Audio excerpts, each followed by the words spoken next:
All right, so we're reacting to pro-vaxxers versus anti-vaxxers as it pertains to kids getting vaccinated. Now, this came out before COVID, before the pandemic happened, but there are many implications that we have today, whether kids or not should get vaccinated, because just a few months ago, there was a polio outbreak in New York, as well as there's growing concern that there might be a new measles outbreak, as many kids have missed their regular vaccinations due to the pandemic. The first statement is, I am vaccinated.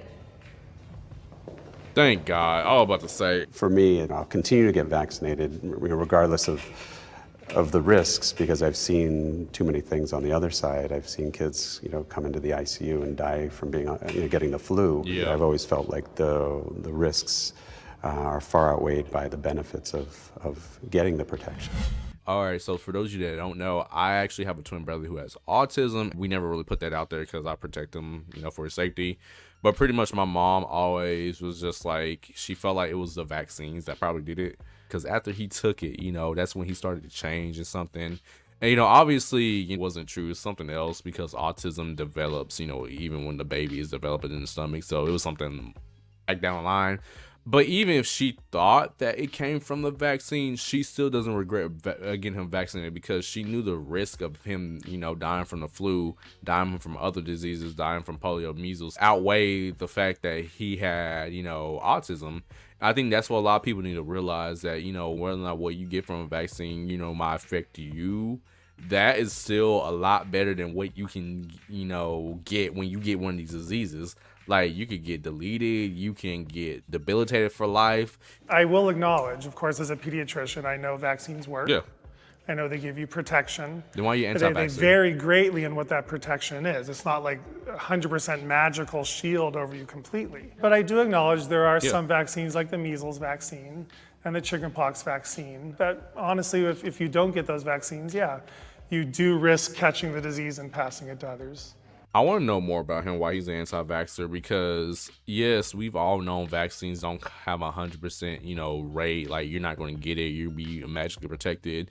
Like, we've known this during COVID. COVID is not like a one-trick pony where it's just like you get shot up and then basically you're now just like, oh, I'm cured, like I won't get COVID. We have variants, we have varying levels of, protection, but it's still better to have something than nothing. I think when you're giving kids medication, you have to get micro about it. I don't think it's doing your kids any service to just say vaccines are all made the same and they're all safe and healthy and good for you, that everybody's benefiting from it, because that's false. It's But we not study true. them before we release them to the public. We study them, so we do know they're safe. I saw a kid walk in with meningococcemia, which I haven't seen in decades. He had all 4 limbs cut off. They had to be amputated because it was all dead tissue. You forget how bad things were before we had vaccines. People saying like, well, they're not as safe, they're safe-ish. I'm like, it's safer than what you gotta deal with back in the day. Like, you want all your limbs chopped off? A child is unvaccinated, somehow they are of risk to everyone. And also knowing that vaccinated individuals can also be carrying and spreading diseases. I think it's very polarizing to separate the two, as if you're vaccinated, you're totally fine. You're not risking anybody anything. Unvaccinated children don't just have diseases hanging out in their bodies waiting to unload at any moment. Anybody could be. Yeah, she has a point. Anybody could be spreading diseases, but the point of vaccinations is not to stop the spread of diseases. It's more of just like giving you protection. This whole COVID thing, pandemic, people freaking out what's happening with China and happening across the world, saying like, oh, the Chinese didn't do a good job getting vaccinated, like they're just spreading diseases. I'm like, no, disease has been spreading around since the pandemic has started. Like, we have not stopped the massive transmission of COVID in the US, but yet we're all out and about, we're all out in public. The difference is we have a vaccinated society, or like a lot of society is vaccinated to the point where it's just like, if they get COVID, they are not going to end up dying and stuff. But that doesn't mean like, oh, we stopped the transmission of the virus. I'd do anything to keep my child safe. I think everyone would, yeah. I don't have kids, but when I think about it, the idea with vaccines is you're protecting all of us. You're protecting the group. There's this idea of herd immunity. And so I think that's why it's really important to talk about, because this is an issue that doesn't just affect you, it affects everyone around you. Because there's people that aren't vaccinated that are sick or have immune issues. or they're too young to get a vaccine, and they count on herd immunity. I think most people too, like I started out vaccinating my daughter because I believed all the same things that you said.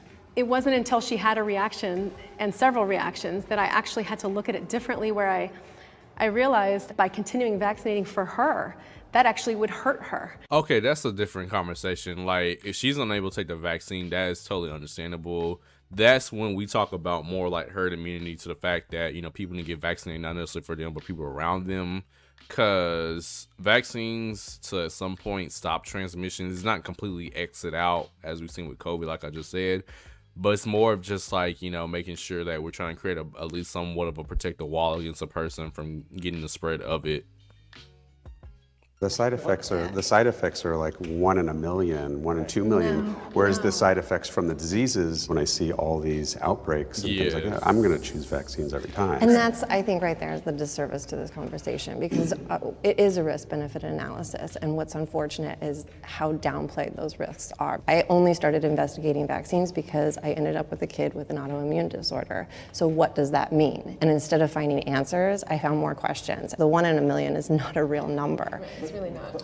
And so the more that is put out, and so people think that, no, it's not when you're talking about the different kind of reactions. The anaphylactic shock is, of course, extremely rare, whereas when you look at seizures from the MMR vaccine are 1 in 3,000. But again, this creates fear. So my daughter had seizures.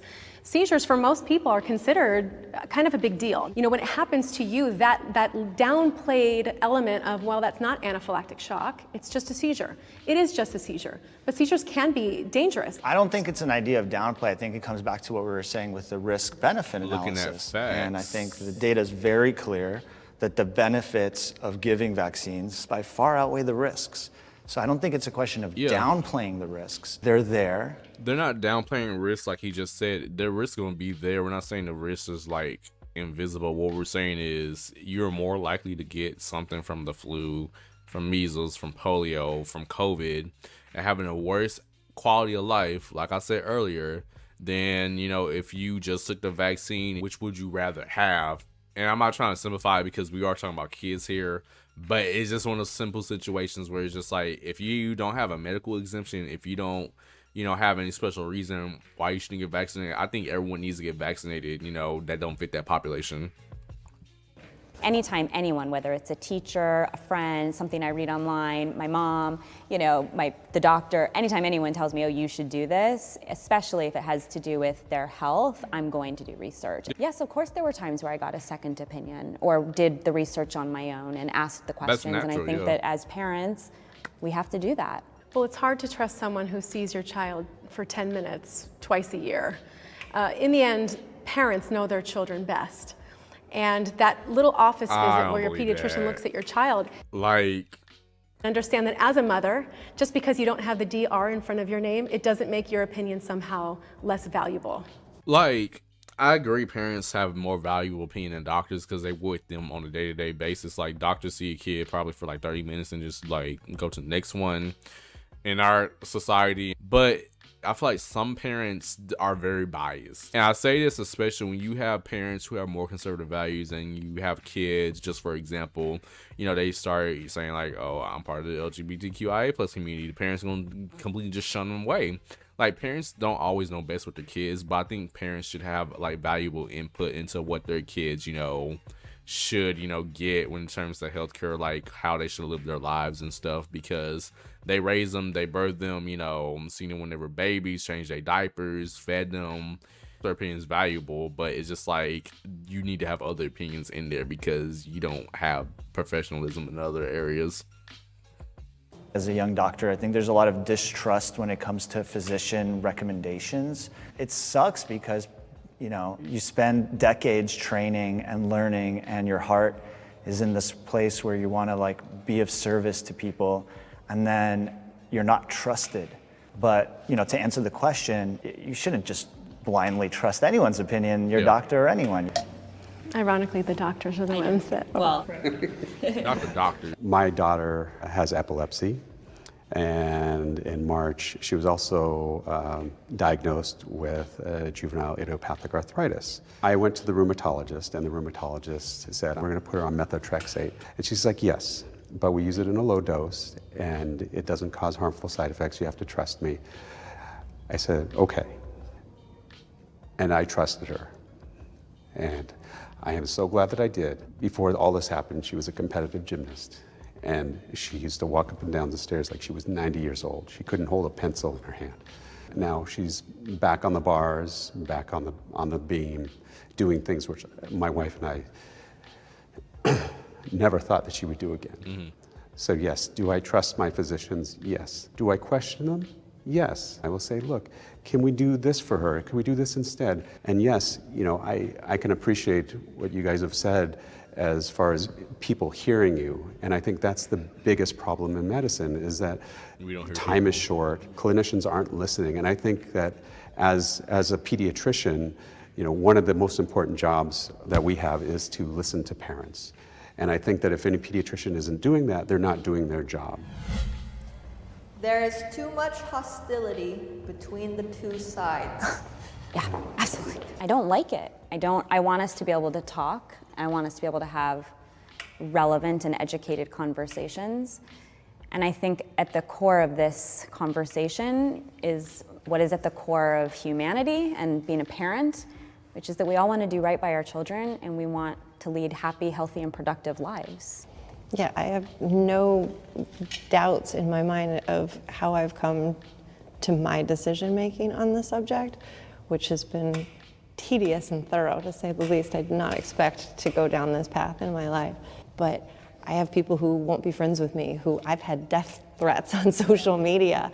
I might not even be able to send my kids to school, depending on how legislation changes, because of the way I think. It's insane to me how hostile this has become, and it's not doing a service to research and science moving forward. I think in our society, we blame people more for what they're doing instead of actually understanding the reason why and just building bridges, because that's the biggest talk that's going on in my workplace. We're talking about building more bridges, between communities and educating people about science, because a lot of people don't understand science. I'm not just talking about biology and just, chemistry and all that, but I'm just talking about communicating that and where the public can understand and take actionable steps behind it. And just making sure that we're building bridges between the scientific community as well as the general public to be able to say oh, this is what's in here, this is what's in there, this is how we found this out, and this is why I think you should take this, because we've seen these results. People just want to feel like, oh, I'm right, you're wrong, do what I say, I got the doctor in front of my name, without really just trying to build bridges with people and just get them to understand why they came to these conclusions. I'll say, the people who refuse to acknowledge that vaccine reactions are happening, or that the things that happened to my daughter were connected because maybe it was just a coincidence and I just needed something to pin it on. You are socially isolated. You can be isolated by your family, isolated by the medical community, yep. Isolated by society as a whole, because they assume you're unintelligent, uneducated, and irrational. I wish there was just more compassion. As physicians, we care about people. There's compassion on the medical community side. We wouldn't do this if we didn't care. But again, I do have compassion for the families that have gone through issues with vaccines, and I have a great deal of compassion for the families that had children die from preventable diseases. There shouldn't be any hostility, there should be discussion. We can always question things. That's how we evolve, that's how we get better. If we didn't question anything, we'd be still in the dark ages. So. I agree. I absolutely agree.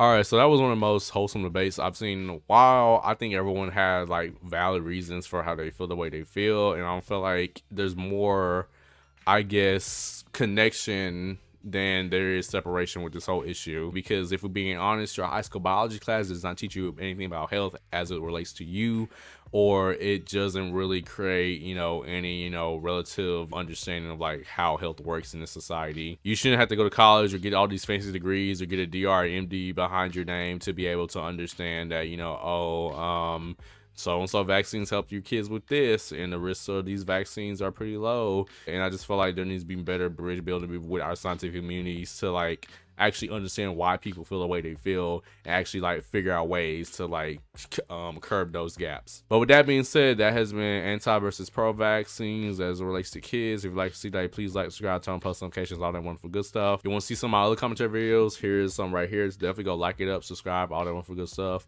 Stay warm, stay frosty, depending on what part of the country you're in, and peace out.